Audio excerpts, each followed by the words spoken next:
जाते मिले समाज सब पावे निज भद्राम। जे निज भाव सदा सुख निज नो करो प्रकाश। देवं विधि भव दुख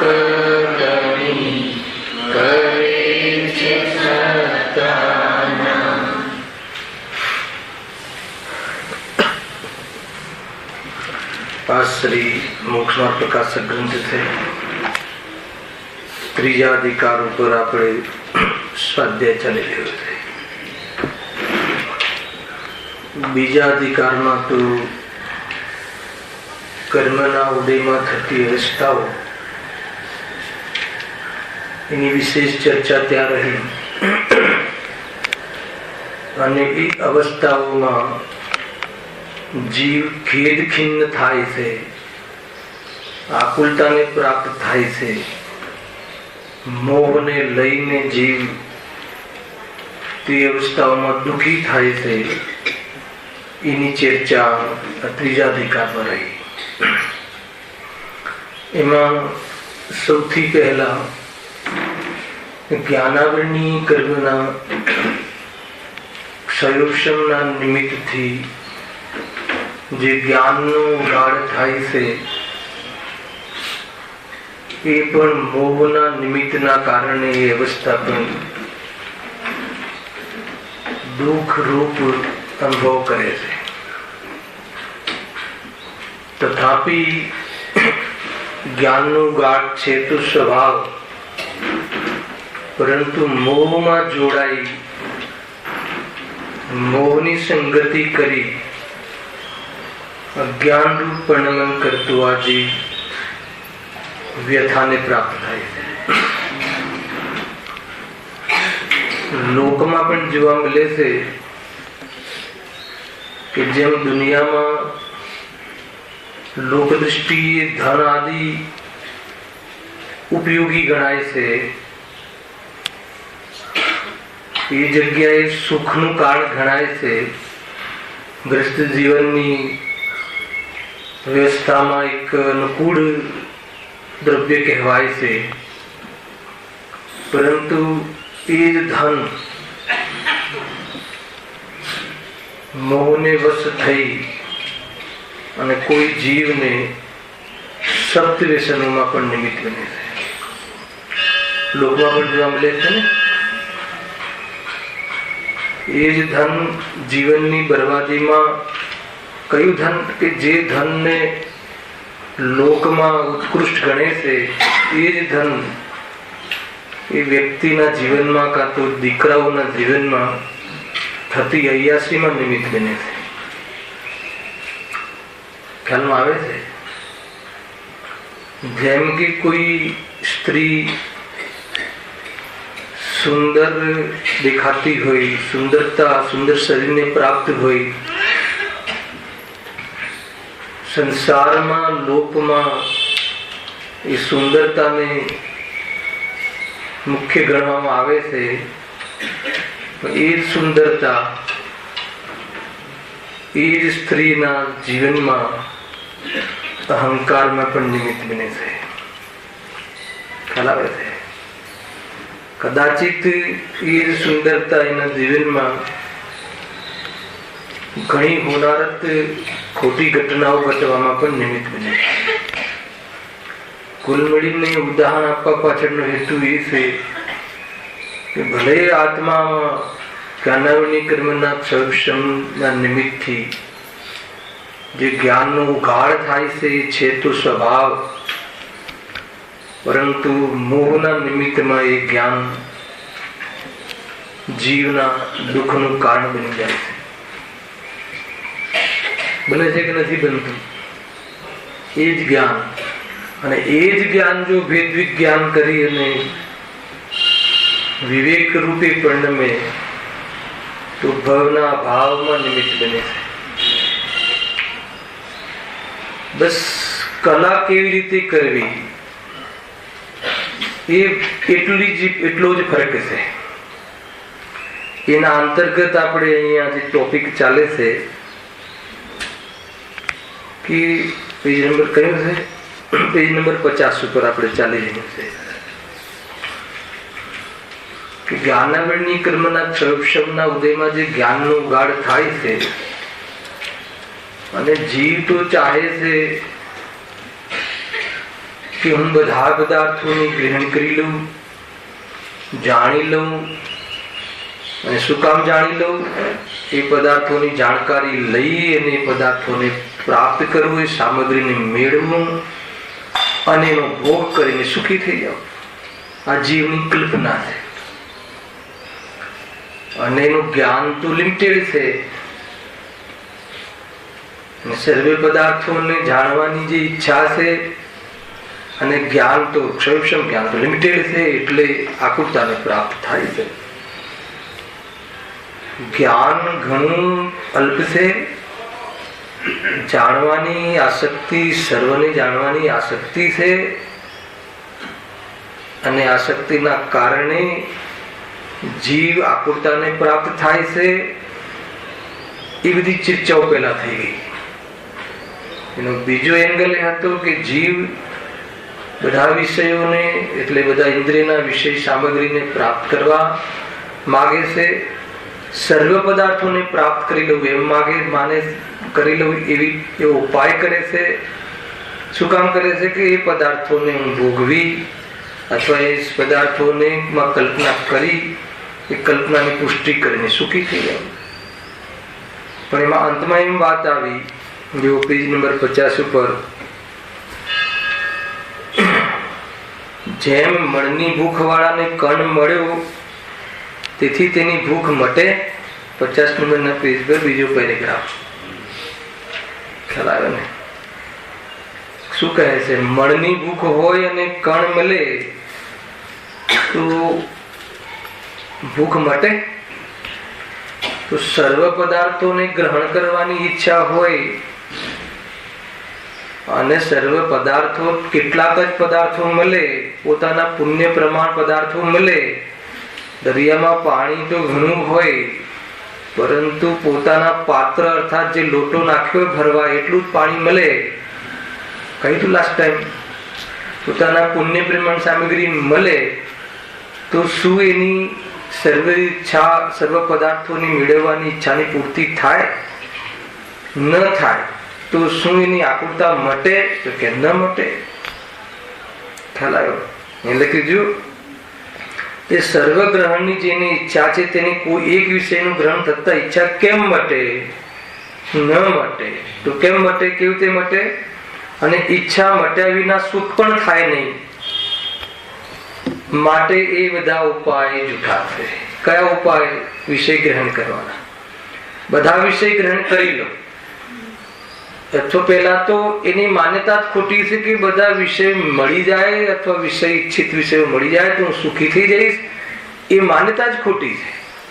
અને કદાચિત એની માન્યતા પ્રમાણે જે ઉપાય કરે છે મેળવવાના વિષયોને, હિંસા, જૂઠ, ચોરી, કુશીલ પરિગ્રહ કરીને, માયાચાર્ય કરીને પણ કહે છે કે એ વિષયો પણ તને પૂર્વના પુણ્યના ઉદય પ્રમાણ મળે છે.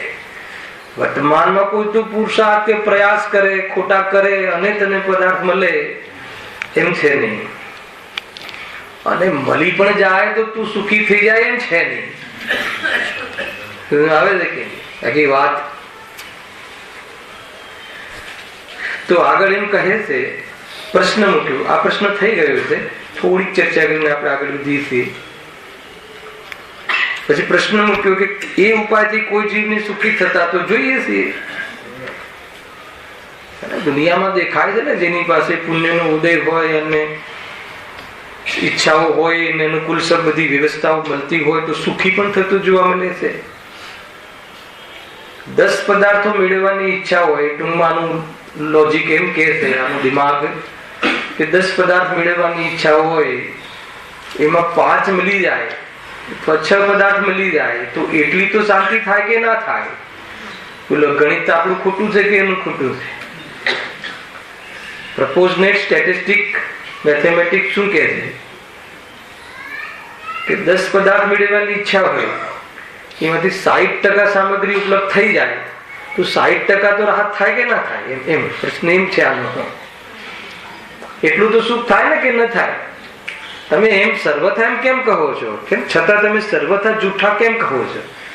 અમારા ઉપાય બી ખોટા અને અમે એમાં સુખી જ ના થઈએ, છતાં જોવા મળે છે દુનિયામાં, હે ને? બહુ જોવા મળે છે. પુણ્યના ઉદયમાં ઠાઠ જોવા મળે છે અને એવા આનંદિત ચહેરા જોવા મળે છે. ભૂખ લાગી હોય તો દુખી દુખી ને પેટમાં જીવું અનાજ ગયું તો આકુરતા મટીને કેવો પ્રસન્ન દેખાય છે. તમે કહો છો કે નહીં સુખ મટે, શું કરે દુઃખ મટે જ નહીં. અમારા ઉપાયો બધા જૂઠા છે. તો કથનચિત લગાવો ને. નિર્વાણીમાં તો શાદ વાત છે ને, સર્વથા જૂઠા છે એમ કેમ કહો છો? કથનચિત જૂઠા છે, કથનચિત સત્ય છે. તો આગળ બહુ જોરદાર જવાબ આપ્યો. ગઈ વખત આપણે એના પર હું ચર્ચા કરી હતી કે સુખી તો થતા નથી, ગેરંટી, સિદ્ધાંત. તારી ઈચ્છા પ્રમાણે કદાચ સર્વ પદાર્થો મળી જાય, હે ને? ચક્રવર્તી જેવું પુણ્ય હોય પલ્લામાં, ભોગનું સામર્થ્ય પણ હોય અને ભોગની સામગ્રી પણ બધી હોય. કદાચ કોઈ જીવની અનુકૂળતા હોય તો એ એક વાક્ય કહે છે, બ્રહ્મ વાક્ય, કે સુખી તો થતા નથી, ગેરંટીથી. સમ્યક દૃષ્ટિ જીવ ચક્રવર્તી નિરંતરાય ભોગ ની સામગ્રી અને ભોગ પણ ભોગવે, પરંતુ એમને ત્યાં સુખનો સ્વાદ નથી આવતો. એ આધાર પર અહીંયા કહે છે કે સુખ તો નથી. અને સામગ્રી મળી ગઈ, માની લે મળી ગઈ, તો શું છે એ બતાવો. કે સુખનો ભ્રમ છે. જોરદાર કથન. સુખનો આભાસ થાય છે. પોતે કલ્પના કરી હોય છે એ પ્રમાણે બહારમાં અનુકૂળતા મળે છે, અનુકૂળતા નું વેદન કરે છે. અને આગળ જોઈ પણ ગયા છે કે ખરેખર ત્યાં પણ કશાય હળવી થાય છે, એટલે આકુળતા ઓછી થાય છે, તો દુઃખ ઓછું થાય છે. દુઃખ ઓછું થાય છે તો એમ માની લેશે કે મને આ પદાર્થો ભોગવ્યા એટલે સુખ મળ્યું.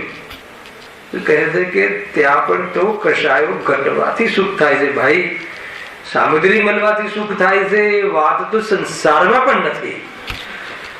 અને આગળ તો બહુ ચર્ચા આવી ગઈ ભાઈ. ઘણી સામગ્રી હોય છતાં આકુળતા ઘણી જોવા મળે, અને સામગ્રી ઓછી હોય એવા કુટુંબોમાં આકુળતા ઘણી ઓછી પણ જોવા મળે. એનો અર્થ એ થઈ ગયો કે સામગ્રી સુખ દુઃખ નું કારણ નહીં. કશાય ઘણી હોય તો આકુળતા ઘણી, કશાય ઓછી હોય તો આકુળતા ઓછી, અને કશાય ન હોય તો સાચું સુખ. કેટલું સરસ, ખરેખર આનંદની વાત છે. માર્ગ મળી જાય એવું છે ભાઈ. સુખી થવા માટે ક્યાંય જવાની જરૂર નથી, ક્યાંય ન જાય એ જ સુખી થાય. ખ્યાલ કે નહીં? ઉપયોગ ક્યાંય ન ભમે એ જ સુખી થાય. બાકી તો શું કરશે આખો દી? સ્વભાવને ભૂલી અને ઘેઓમાં આનંદ માનવા વાળો જીવ. આ ઘીને લાવું ને આ સામગ્રી લાવું ને આને રાખવું, લાવીને પછી ટકાવવું ને હું જીવન નીકળી ગયું. એનો દરેક શ્વાસ, દરેક પળ પરગેઓમાંથી સુખ મળે એવી કલ્પનાને લઈને એ સામગ્રીને એકઠી કરે, એકઠી થયેલી સામગ્રીને ટકાવવાનો ઉપાય, એ બધો ઉપાય કે તારું જૂઠું છે. કેમ કે સામગ્રી મળી ગઈ એનો પ્રોબ્લેમ નથી. એ પણ કોઈ તારી બુદ્ધિથી કે તારી ચતુરાઈથી કે તારા પુરુષાર્થથી કે તારા પ્રયત્નથી મળી જાય એમ નહીં. લખી રાખજો આ. એ પણ જે મળ્યું છે સંયોગમાં એ પૂર્વકૃત પુણ્યના ઉદયથી, અને આત્માને તો મળ્યું જ નથી. આત્મા તો એનું લક્ષ્ય કરી અને પાપ બાંધે છે. એ અહીંયા કહેશે. હવે જો શું કહે છે એની ચર્ચા થઈ હતી. એ તો સુખનો ભ્રમ છે. તો લોજિક આપ્યું કેમ ભ્રમ છે, આગળ તરત કેમ ભ્રમ છે. જો સુખી થયો હોય તો તેને અન્ય વિશેની ઈચ્છા કેમ રહે? કોઈ એક જગ્યાએથી આપણું કામ થઈ ગયું હોય તો બીજી શોધ શું કામ રહે? તું બીજી દુકાન શોધે છે એનો અર્થ એ થઈ ગયો કે તું સેટિસ્ફાઈડ નથી. એનો અર્થ એ થઈ ગયો કે તને સુખ નથી. તો એ શું હતું? એક ક્ષણિક સુખનો આભાસ લાગતો હતો. ખ્યાલ આવ્યો? તો બીજી દુકાને, ત્રીજી દુકાને, બીજી ગતિમાં, ત્રીજી ગતિમાં, એમાં બી અનેક ગેવો પાસે ક્યાંય એને ચેન પીડતું નથી. કહે છે જો એના આધાર પર શું કહે છે કે મહાક્ષુધાવાન અંતિમ ત્રણ લીટી થઈ ગયેલો વિષય છે એટલે આપણે આગળ વધીએ. જેમ કોઈ મહાક્ષુધાવાન રંગ પોતાને કદાચિત એક અન્નનો કણ તેનું ભક્ષણ કરી ચેન માને, તેમાં મહાતૃષ્ણાવાન જીવ પોતાને કોઈ એક વિષયનું નિમિત્ત મળતા તેનું ગ્રહણ કરી સુખ માને છે, પણ એ વાસ્તવિકપણે સુખ નથી. છેલ્લી ત્રણ લીટી અહીંયા સુધીનો આપણો વિષય થઈ ગયો. મહાક્ષુધાવાન રંગ કેવા શબ્દો લખ્યા? એક તો મહાક્ષુધાવાન અને ભોગનો ભિખારી. ખ્યાલ આવે કે નહીં? અને ભોગની સામગ્રીથી પણ ભિખારી. આવે છે કે નહીં? એવા ક્ષુધાવાન અને પાછો રંગ. રંગ એટલે એની પાસે એવી બહારની વ્યવસ્થા નહીં. એને કદાચિત કોઈ એક વિષય મળી જાય. અહીંયા લખ્યું છે મહાતૃષ્ણાવાન જીવ અને એક વિષયનું નિમિત્ત મળતા એ પોતાને સુખી માને તો કહે છે કે વાસ્તવિક સુખ નથી. કેમ વાસ્તવિક સુખ નથી? એક તો પહેલા પદાર્થોને મળી જવું અને એમાંથી સુખ મળવું એમ છે નહીં. બીજું કદાચિત એ જે માને છે કે બધા પદાર્થોને, એ તો એમ માને છે કે બધા મહાતૃષ્ણાવાન છે અને એક પદાર્થ મળી જાય તો બીજી તૃષ્ણા થોડી મટી જાય છે. એની તૃષ્ણા ચાલુ ને ચાલુ જ રહે છે. તો દુઃખ તો તૃષ્ણાનું છે. તો તૃષ્ણા મટે તો દુઃખ મટે, પણ તૃષ્ણા તો મળતી નથી. તૃષ્ણા તો જીવિત થાય છે, જીવિત રહે છે. જીવિત નહીં, પૃષ્ઠ થાય છે અને તૃષ્ણા વધે છે. ખ્યાલ આવે કે નહીં? ગળપણમાં ઘણી વાર બહારમાં પ્રવૃત્તિ જોવા ના મળે વિષયોમાં, પરંતુ તૃષ્ણા તો ઓર ખીલે, ઓર ખીલે. તૃષ્ણા તો જવાન બને. તો બતાવો કે એ સુખી થાય કે દુઃખી થાય. કોઈને એમ લાગે કેટલા નિવૃત્ત છે દાદાજી, કોઈ જાતની કોઈ મતલબ કે કોઈ ખટખટ નહીં. અંદરમાં કેવી તૃષ્ણા. મારા દીકરાના દીકરાના દીકરાના દીકરાના ઘરે દીકરો આવે અને એ પણ મલ્ટી મિલિયન જે બી કહેવાતું એ બને, એટલી તૃષ્ણા અંદર. એ તો શું છે, હમણાં જરા મારી ક્ષમતા નથી, જરા નહીં તો હેલા ને પહેલા જેવો કોઈ જીવન હોત. ક્યાંથી ક્યાં બેઠા બેઠા કલ્પનાઓના ઘોડા દોડાવીને જીવ આકુરતા અને આવવા વાળા જીવનમાં પણ કર્મબંધ ની તૈયારી કરે છે. આવું છે જીવ. જો એ વાસ્તવિક સુખ નથી, ખરેખર સુખ નથી, ખરેખર સુખી થયો જ નથી. કારણ કે આકુરતા ચાલુ ને ચાલુ જ રહે છે. બીજી આકુરતા ચાલુ, બીજી ઈચ્છા, ત્રીજી ઈચ્છા. એમ અહીંયા કહે છે ઈચ્છા ઉત્પન્ન જ ન થાય તો સુખી થાય. ખ્યાલ આવે કે નહીં? ઈચ્છા તો ઉત્પન્ન થાય જ છે નિરંતર. એમ અહીંયા કહે છે. પછી તર્ક પ્રશ્ન કરે છે. જુઓ, ઓર આ વસ્તુનો ખુલાસો કરવા થોડુંક એ જોઈએ કે જેમ કણકણ વડે પોતાની ભૂખ મટે છે, તેમ એક એક વિષયનું ગ્રહણ કરી પોતાની ઈચ્છા પૂર્ણ કરે તો શું દોષ? ખ્યાલ આવે કે નહીં? એક એક કણ કરીને આપણે ભેગા કરીએ, બધા કણ મળી જાય અને પછી મતલબ કે એનું ગ્રહણ કરે ને પછી ભોગવે તો શું દોષ? ખ્યાલ આવે? એમ અહીંયા એમ કહેવાનું છે તો કે પેલા એ વસ્તુ બને ખરી.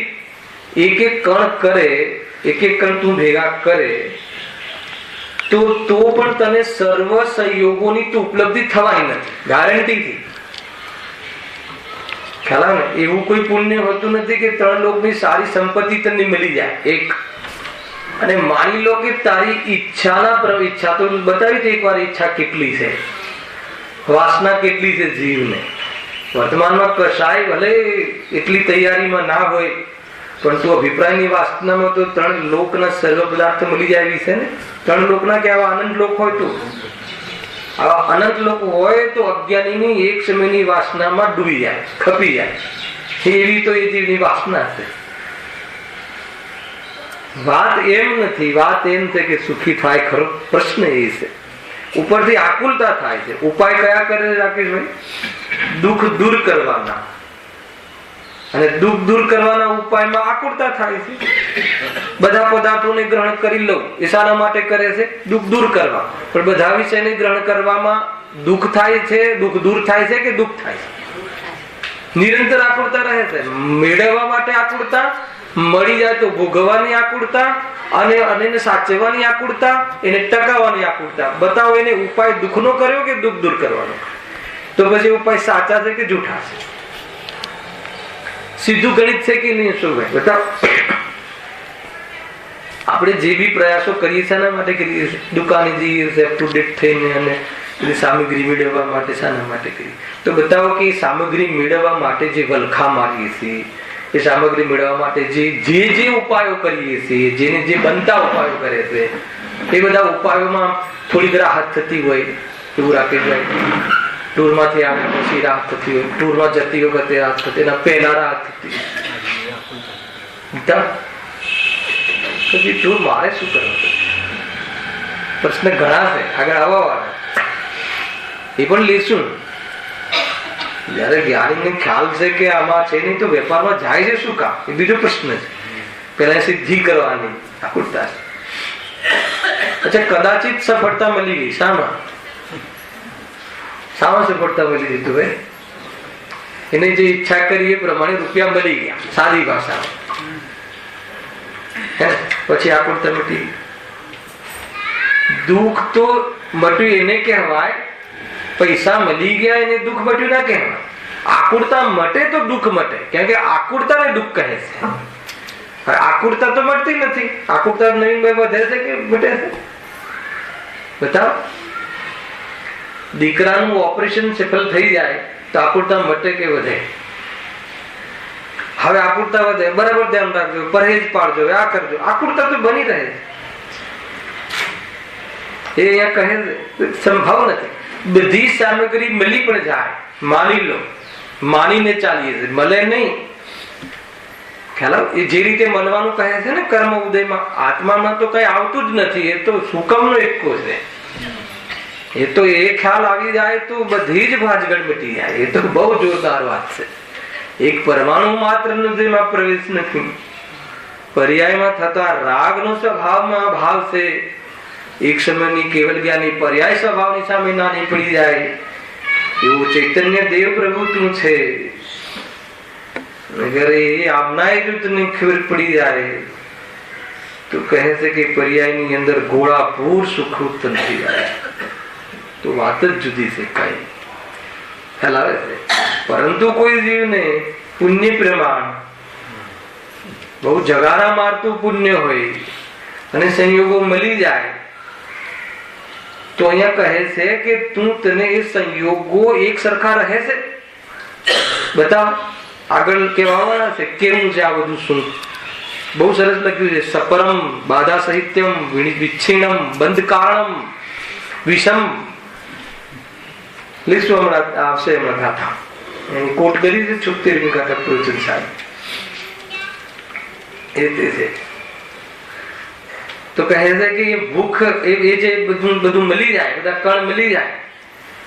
અચ્છા, મળી જાય. હવે એને પેલા તો બધા મળી જાય તો સુખી થઈ જાય.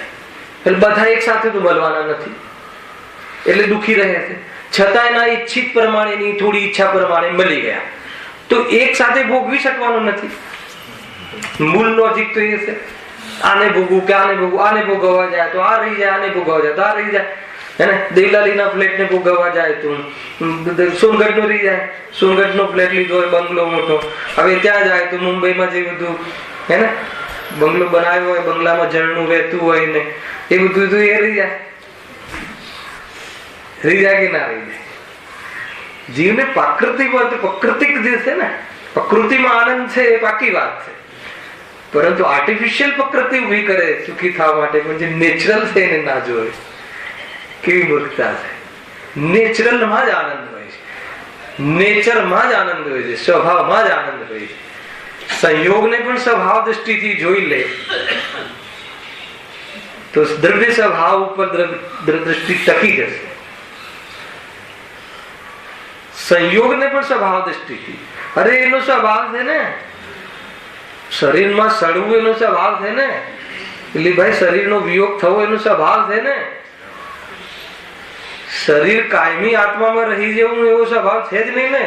ત્રણેય કાળે દેહનો આત્મામાં અભાવ છે એવો શરીરનો સ્વભાવ, અને આત્મામાં એનો અભાવ રહેવો એવો આત્માનો સ્વભાવ. આવા સ્વભાવ દૃષ્ટિથી જોવે તો પ્રશ્ન જ ના રહે, કેમ આમ થયું ને કેમ ના થયું ને કામ થવું જોઈતું. પ્રશ્ન ના રહે એટલે વિકલ્પ ના રહે, વિકલ્પ ના રહે એનો અર્થ કે રાગ ના રહે, અને રાગ ના રહે એનો અર્થ કે આકુરતા ના રહે, આકુરતા ના રહે એનો અર્થ કે દુઃખ ના રહે. ઉપાય આ છે, સીધો હિસાબ આ છે. બીજા કોઈ ઉપાય તમે બતાવો ને, કયા ઉપાય કરી નીને ટકાવી, કોઈ એવી ઔષધિ શોધી લાવો, અમરત્વ પર્યાય એઝ ઇટ ઇઝ રહે, એઝ ઇટ ઇઝ શરીર રહે, એઝ ઇટ ઇઝ વાળ રહે, એઝ ઇટ ઇઝ ચામડી રહે. બતાવો ભાઈ કોઈ હોય તો થઈ કોઈ, અને રહી પણ જાય હલાવે કે નહીં તો એનાથી સુખ કેમ મળે છે? એમાં સુખ ઉપરથી એનું લક્ષ્ય કરીને તો આકુરતા થાય છે, પાપ થાય છે લક્ષ્ય કરીને. વાત તો એમ છે ને. તો અહીંયા એમ કહે છે કેવી રીતે લોજિક છે ને કે એક વિષયનું ગ્રહણ કરી પોતાની ઈચ્છા પૂર્ણ કરે તો શું દોષ? એમાં શું આ દોષ? કોઈ એવી રીતે સુખી થઈ જાય તો કોઈ થવાતું નથી ને. કોઈ એક વિષયને ગ્રહણ કરે તો કોઈ બીજા વિષય રહી જશે, એની આકુરતા ચાલુ થઈ જાય. રૂપિયા ભેગા કરીને કોણ ભોગવશે એની સૌથી મોટી આકુરતા છે કે નહીં? આ રીતે છે. દુઃખ દૂર કરવાની આકુરતા એ ઘણી મોટી આકુરતા છે. વિકલ્પથી વિકલ્પ કરીને દુઃખ દૂર કરવાનો ઉપાય એ બહુ મોટી આકુરતા છે. નિર્વિકલ્પ થવાથી આકુરતા મટે, દુઃખ દૂર થાય. ગણિત ખોટું છે કે તારી સોચ ખોટી છે એમ કહે. જો આ બી થઈ ગયેલો પેરેગ્રાફ છે, વાંચી લઉં છું. જો બધા કણ ભેળા થાય તો એમ જ માનીએ, પરંતુ બીજો કણ મળતા પ્રથમના કણનું નિર્ગમન થઈ જાય છે, તો ભૂખ કેમ મટે? કેવી રીતે મટે? ભૂખ તો મટે જ નહીં. એ જ પ્રમાણે જાણવામાં વિષયોનું ગ્રહણ ભેળું થતું જાય તો ઈચ્છા પૂર્ણ થઈ જાય. હવે જાણવા વાળું બી ચાલે છે ને, વિષય ગ્રહણમાં બે લઈએ છીએ ને, એક જાણવું અને વિષયને ગ્રહણ, વસ્તુ ગ્રહણ કરીને ભોગવવું. બે અર્થ આપણે ચાલે, બે અર્થની અહીંયા ઇન્ડિકેશન ચાલે. ઘણી વખત એવું બને કે પદાર્થો મળે અને ઈચ્છા મરી જાય કે મટી જાય, ઈચ્છા બદલાઈ જાય. બરાબર પ્રયાસ કરે વસ્તુઓ મેળવવાનો અને પછી ભોગવવું, પણ એનો રાગ બદલાઈ જાય. અરે રાગ બદલાઈ જાય, રાગનો દ્વેષ થઈ જાય તો પછી હટાવવામાં લાગે. કાંઈ ઠેકાણા નથી, એકરૂપ છે નહીં ને ભાવ. બને નહીં દશેશભાઈ? એકદમ ચાહથી ફર્નિચર બનાવ્યું હોય 25-50 લાખનું, અને પછી એમ થાય કે લેવામાં મજા નથી આવતી. એક જ વાર દીકરો આવીને કહી દે કે પપ્પા આ બધી જ વસ્તુઓ બાજુના ફ્લેટમાં છે, આવું સેમ છે, પતિ મજા જતી રહી. બને છે કે નથી બનતું? એવું છે. સૌથી મોટું દુઃખ આ ચાલે છે જીવને અત્યારે. આકુરતા કહે છે કે તું તારી દ્રષ્ટિ બદલ, તારું ધ્યાન સમ્યક કર, જેમ જેમ જાણ ને માન તો સુખી થઈ ગયો. ઘણી વાર રીતે થાય, પદાર્થો મળે પછી ઈચ્છા ના રહે, અને કદાચ એક પદાર્થ મળે તો એટલામાં પાપનો ઉદય આવી જાય. અખંડ પુણ્ય તો કોઈને છે નહીં, હે ને? એક સરખું પુણ્ય રહે કેમ કે ઉદય છે ને, એક સરખું ક્યાંથી રહે? બદલાયા રાખે ને, અને પરિણામ બદલાયા રાખે, એટલે ઉદય પણ બદલાયા રાખે. અને કેટલી અવસ્થાઓ, 10 અવસ્થાઓ ભણજો. શંકર મન ને આ ને તે ને, અકર્ષણ ને ઉત્કર્ષણ, આ બાજુ ભાવ ધોધ બંધ ચાલે, ત્યાં કર્મોમાં આપણા તફડી, અને એમાં આત્મા તો સ્વભાવ તો એ બાજુમાં અવગણના થઈને પડી રહે છે. સુખનું કારણ તો જોતું જ નથી. સૌથી મોટો અપરાધ તો એ છે. એમ જ છે ને. જો એ જ પ્રમાણે જાણવાના અજાણવામાં લીધું, જાણવાના વિષયનું ગ્રહણ ભેળું થઈ જાય તો ઈચ્છા પૂર્ણ થઈ જાય. હે ને? એટલે માન લો કે આજે આ વિષય યાદ કર્યો, પછી બીજો વિષય યાદ કર્યો, એમ કરીને બધું જ બધા જ જીવોનું જ્ઞાન ભેગું થઈ જાય તો બધા પદાર્થોને જાણવાની આસક્તિ મીટી જાય. એ બી છે બધા પદાર્થોની જાણવાની આસક્તિ મોટો રોગ છે, એ બહુ ચલાવ્યો આપણે. જાણવાની આસક્તિ, જાણવાનો સ્વભાવ હોવા છતાં એ સ્વભાવને જોવે તો બધું જણાઈ જાય, પરંતુ એ સ્વભાવને જાણ્યા વગર હું કેવોને જાણું છું, સૌથી મોટું અજ્ઞાન છે. જાણવાના સ્વભાવ મારો છે એમ સ્વભાવની ખબર કર્યા વગર હું કેવોને જાણું છું, એ અહંકાર છે, એ અજ્ઞાન છે. ખ્યાલ આવે કે નહીં? એ રીતે છે. જો પરંતુ જયારે બીજો વિષય ગ્રહણ કરે ત્યારે પૂર્વે જે વિષય ગ્રહણ કર્યો હતો તેનું જાણપણું રહેતું નથી, તો ઈચ્છા કેવી રીતે પૂર્ણ થાય? આમાં બે લોજિક છે આની અંદર. એક એક વિષય જોરદાર છે. જો જયારે એક તો આપણું જ્ઞાન, છદ્મસનું જ્ઞાન એક સમયમાં એકને જ વિષય બનાવે, બરાબર ને? હવે આ વિષયને જાણતા હોઈએ ત્યારે બીજા વિષયનું જાણપણું થતું નથી ઉપયોગની અપેક્ષાએ. અને ઉપયોગ જયારે જાણવું ન થાય તો આનંદ પણ ન થાય. એ જે માને છે એ આનંદ. ખ્યાલ આવ્યો કે નહીં? એ જો એ રીતે જાણવું ન થાય, આનંદ ન થાય. મારી પાસે જે મતલબ કે 1 કિલો સોનું છે એનો 1 લાખ રૂપિયા ભાવ ચાલે છે અને તમે 1 વીક સુધી બધું ટીવી બધું બંધ છે, કોઈ ખબર જ નથી, મેસેજ જ નથી કે 2 લાખ ભાવ થઈ ગયા, તમારે તમને જ્ઞાનમાં નથી, તો કેટલું સુખ થાય? ખ્યાલ આવે? 2 લાખ થાય એમ જાણીએ, પણ હવે જાણવું તો એક સમય એકનું જ થાય છે. એ બી એક લોજિક છે. સમજમાં આવે છે કે નહીં? ખરેખર તો રાગનો અભાવ થાય તો જ આનંદ થાય. આ તો એને જે કલ્પના કરી રાખી છે ને, કલ્પનાની પુષ્ટિ થઈ એનો આનંદની વાત છે. કોઈ આનંદ ફાનંદ છે નહીં, ઇન્દ્રિય આનંદ છે નહીં. એ તો આનંદ નથી, સુખ નથી. શું છે? એ તો સુખનો ભ્રમ છે. પણ એ ભ્રમિત સુખ માટે પણ જ્ઞાન જોઈએ. ગજબ છે. એ જ્ઞાનને અજ્ઞાન રૂપ પરિણામ થવું પડે. કેટલું મતલબ પરાધીનતા છે, જોરદાર છે. જો તો પછી ધારણામાં એક સમયમાં એકમાં જાણે તો ધારણામાં તો રહે ને, તો કે ધારણામાં રહે પણ એનું વિસ્મરણ પણ થઈ જાય. તો સર્વ પદાર્થોને જાણવાનું ક્યાં રહી જાય છે? અહીંયા કહે છે તો કે તારી ઈચ્છા પૂરી નહીં થાય. તો ઈચ્છા કેવી રીતે પૂર્ણ થાય? કઈ ઈચ્છા? સર્વ વિષયોને ગ્રહણ કરવાની, સર્વ વિષયોને જાણવાની. અચ્છા, હું સર્વ વિષયોને જાણું તો મહાન થઈ જાઉં? ખ્યાલ કે નહીં? કે આત્માને જાણું તો સુખી થઈ જાઉં. જાણવા વાળાને જાણે તો સુખી થઈ જાય કે ગેઓને જાણે તો સુખી થઈ જાય? ત્યાં પણ એને ગેઓની આસક્તિ છે. હું ઘણા ગેઓને જાણું. અરે ઘણા ગેઓને જાણવાનો સ્વભાવ તારો છે એમ સહજ રહે, હે ને? સહજ જ્ઞાન સર્વથા સદા જયવંત રહો. ક્યાં આવ્યું હતું? શુદ્ધ ભાવ અધિકારની સમાપ્તિ. ત્રીજો અધિકાર સહજ જ્ઞાન સદા જયવંત જ છે, પણ એની દ્રષ્ટિ જે કરે એ પણ સદા જયવંત થઈ જાય. દ્રવ્ય સ્વભાવની દ્રષ્ટિ કરે તો એ કેવી રીતે એની પરિણતિ અર્થાત એનું સંયમ પડે? કોઈ દિવસ ન પડે. કેમ કે દ્રવ્ય પડે તો દ્રષ્ટિ પડે. દ્રવ્ય ત્રિકાલ છે, એની દ્રષ્ટિ થઈ ગઈ તો પછી એ હંમેશા એવી જ રહેવાની દ્રષ્ટિ. એ રીતે બેનશ્રી ના બોલમાં થયા વાંચજો વચનામૃત. દ્રવ્ય પડે તો સંયમ પડે. મુનિરાજ નો બોલ છે ને, મુનિરાજ વિશે બહુ કોમેન્ટ્સ કરેલી છે, બહુ જ ઘણા ભાવ વ્યક્ત કર્યા બેનશ્રી, જોરદાર. મુનિરાજોની સંયમ પરિણતિ કેમ પડતી નથી? તો દ્રષ્ટિની મુખ્યતાથી કહ્યું કે દ્રવ્ય સ્વભાવ પડે તો સંયમ પડે. તો કેમ કે દ્રવ્ય સ્વભાવ પર દ્રષ્ટિ કરી છે ને, એટલે પછી એ પર્યાય નો અભાવ થતો નથી.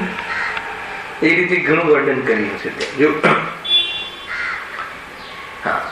ઈચ્છા પૂર્ણ, જો ફરીથી એટલો છે, ઈચ્છા પૂર્ણ થયા વિના આકુરતા પણ મળતી નથી.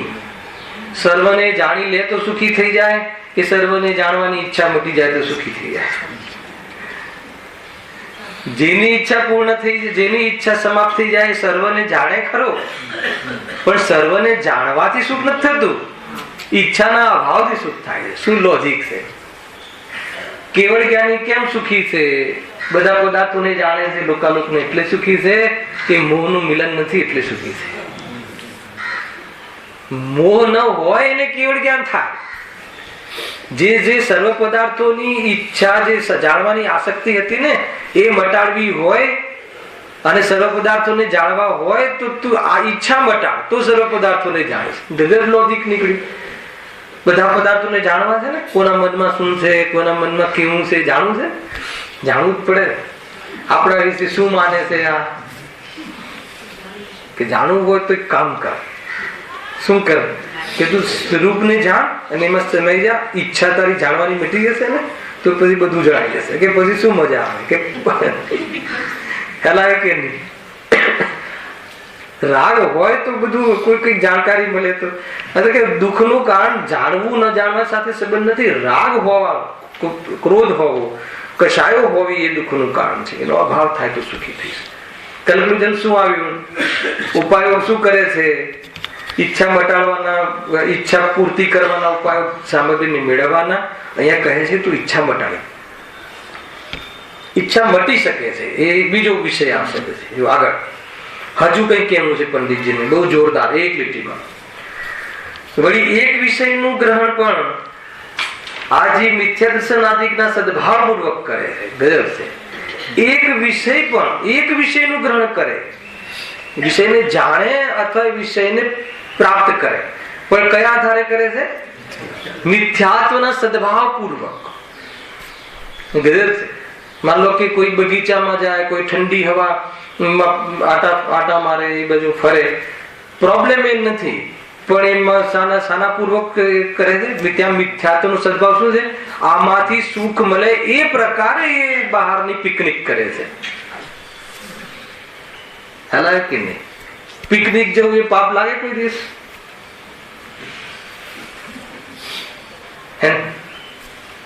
હું જમું છું એ પાપ લાગે કોઈ દિવસ? આપણે આ ઘર મારવું છે એ કોઈ દિવસ પાપ લાગે, દોષ લાગે, અપરાધ લાગે છે? જીવને હિંસા, જૂમ, ચોરી, કુશીલ, વિષય ભોગ તો પાપ લાગે છે જીવને. ખ્યાલ આવે ને? પણ એની સામગ્રી મેળવવી પાપ નથી લાગતું. ખ્યાલ આવે? અને મતલબ હોય તો એની ઘરીમાં સમજે છે મારી પાસે દુનિયાથી સૌથી વધારે સામગ્રી છે અને ઊંચામાં ઊંચી ક્વોલિટીની સામગ્રી છે, ઊંચામાં ઊંચા ક્વોલિટીનો બંગલો છે, ઊંચામાં ઊંચા ક્વોલિટીનો સોફો છે. આ મિથ્યાત્વ તો જીવને દોષ લાગતો જ નથી, હે ને? અને સૌથી મોટું પાપ હોય તો આ છે.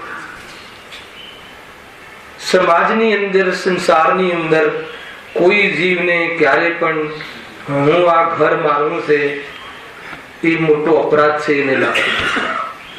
એને લઈને તો બાકીના પાપ થાય છે, ને તો શું કામ થાય? નંબર પકડવામાં આવે છે. હું પ્રવચનકાર છું, બોલો એ પાપ છે કે પુણ્ય છે કે ધર્મ છે? ખ્યાલ આવે? હું પ્રવચનકાર છું, સમજમાં આવે છે? તો હું પ્રવચનકાર છું એમાં પાપ શું થઈ ગયું? એ તો સન્માન કરવાનું પદ છે. સૌથી મહાન વિદ્વાન એમ કરીને કોઈ બાઇકમાં બોલે તો સુખ મળે છે કે આકુરતા થાય? ખ્યાલ આવે શું કેવું છે? અરે મિથ્યાત્વ છે. હું પ્રવચન થઈ રહ્યું છે, પ્રવચન કરવાનો ભાવ આવે છે, પણ હું પ્રવચનકાર છું એમાં મને સુખ લાગે છે, એમાં મારી ગરિમા ભાસે છે, એ મારું સ્વરૂપ ભાસે છે, એ સૌથી મોટું પાપ છે. એની સામે હિંસા, જૂઠ, ચોરી, કુશીલ, પરિગ્રહ નાના પડે પાપ.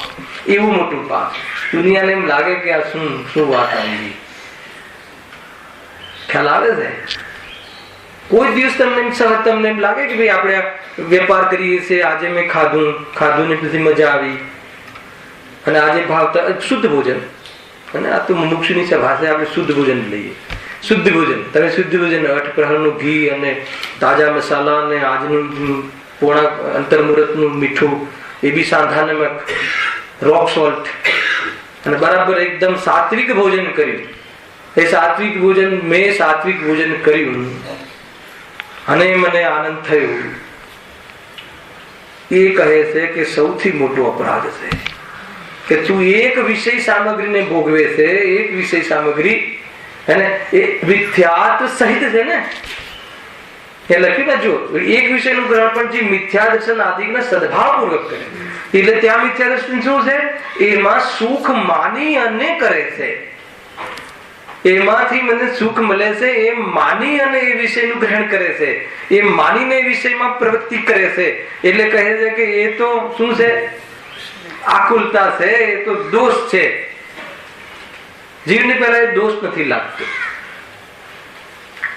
એમ છે પોતાના સ્વભાવને ભૂલીને ગેયોની આસક્તિ, આ ગેને મેળવું, અહીંયાથી સુખ લઉં, અહીંયાથી સુખ લઉં, એટલે જાણવું એ જ તો છે. આખો દિવસ પ્રવચન કરું છું, પ્રવચન સાંભળીએ છીએ, પ્રવચન કરીએ છીએ, એ અગર મિથ્યાત્વની પુષ્ટિપૂર્વક હોય,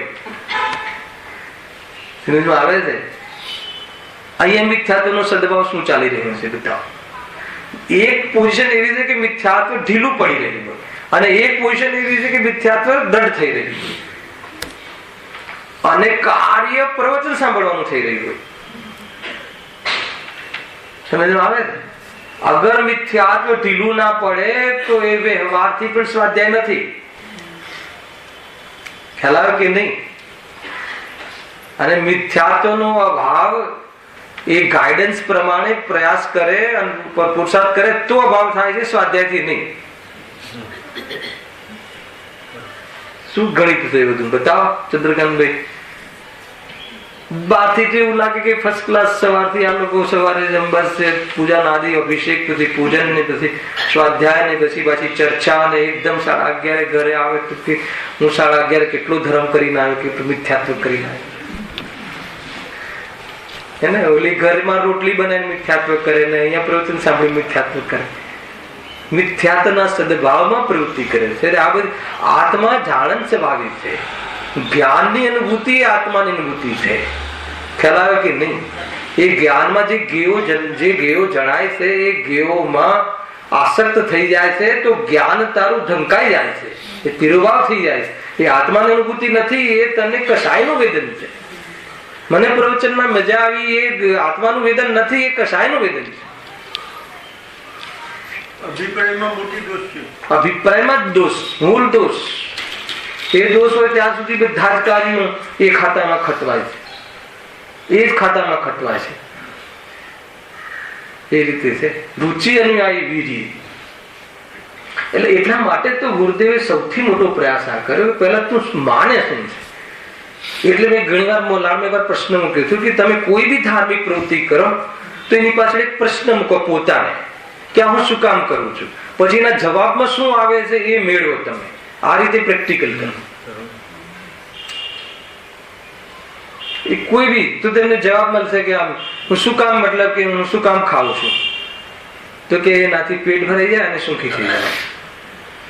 હું શું કામ શાસ્ત્ર સાંભળું છું, ખ્યાલ કે એનાથી કશાય મંદ પડે અને એનાથી સુખી થઈ જાઉં છું, એના મને ગમે છે, મને એમાં મજા આવે છે. તને આત્મામાં મજા ન આવી, પર ઘેમાં આનંદ આવ્યો, પર ઘેને જાણવામાં આનંદ આવ્યો, પર ઘેને તું તારી કલ્પના પ્રમાણે કલ્પના ભોગવીને તને આનંદ આવ્યો, તો કહે છે કે એનું નામ મિથ્યાત્વ છે. એ મિથ્યાત્વના સદભાવ પૂર્વક. બહુ જોરદાર કથન થયા. વળી એક વિષયનું ગ્રહણ પણ, એક વિષયનું ગ્રહણ, બે લઈ લો. ગ્રહણ એટલે જાણવું અને ગ્રહણ એટલે વિષયની પ્રાપ્તિ કરીને એની પાછળ એ સામગ્રીને ભેગી કરીને ભોગવવું. બંનેમાં મિથ્યાત્વના સદભાવ, એ બંનેમાં તારી ખોટી કલ્પનાનો સદભાવ. તો કહે છે કે એ વસ્તુ કેવી રીતે તને નિરાકૂળ કરે, એ તારી પ્રવૃત્તિ એમ કહે. કોઈ બી એક વસ્તુ જાણો, માનો કે તમે આ સમયસાર ને ગ્રહણ કરી રહ્યા છો, અથવા તમે મોક્ષવાદ પ્રકાશક ને આપણે જાણી રહ્યા છીએ, તો એ જાણવા પાછળનો ઉદ્દેશ શું છે?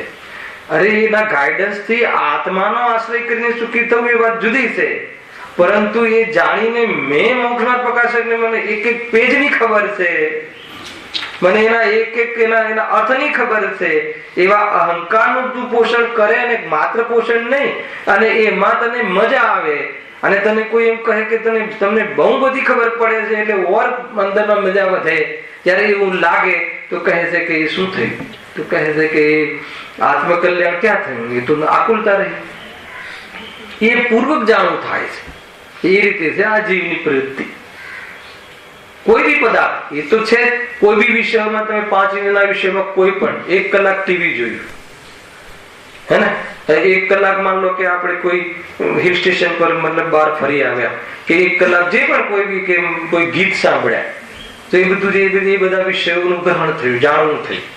ત્યાં થયું શું હતું ખરેખર? તો એ જ્ઞાન રૂપ પરિણમન હતું આત્માનું તો, અને એ જ્ઞાન રૂપ પરિણમન હતું એ તો ભૂલી ગયો, પરંતુ એમાં આસક્ત થઈ ગયો કે મને 1 કલાક થી મજા આવી ગઈ, કાં તો કંટાળો આવ્યો, જે પણ બેમાંથી એક એનું મતલબ કે એ રીતે જ એનું ચાલતું હોય છે. કાં તો દ્વેષ રૂપ અનુભૂતિ કરી અને વાસ્તવમાં દ્વેષનો અનુભવ કરે, કાં તો મંદ રાગની અનુભૂતિ કરીને સુખાભાસ રૂપ સુખનો અનુભવ કરે.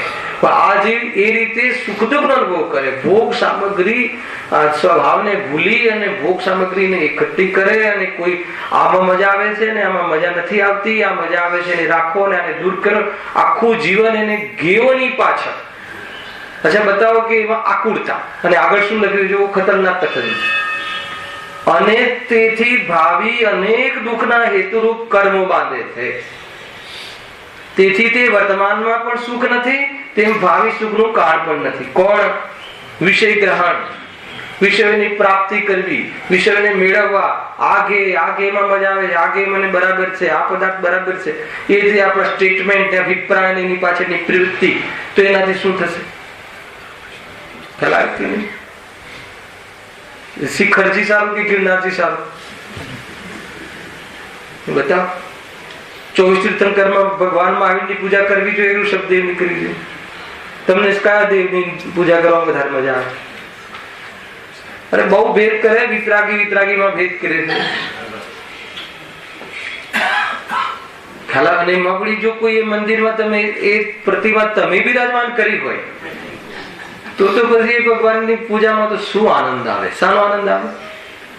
મેં બિરાજમાન કરી છે એ મોહ, એ મોહની પૂર્તિનો આનંદ છે, એ વિતરાગતાનો આનંદ નથી. ફિલ્ડ કયું? ધાર્મિક. ક્રિયા કઈ? ધાર્મિક. અને કરે છે શું? અધર્મ. લાગે કોઈને નહીં ભાઈ? એટલે કહે છે કે ધર્મ આત્માની પર્યાય છે, ધર્મ મંદિરની પર્યાય નથી, ધર્મ અન્ય પદાર્થની પર્યાય નથી. પોતાના આત્માના આશ્રય પદાર્થ પરિણતિમાં થતી એને વિતરાગતા એ ધર્મ છે ખરેખર તો.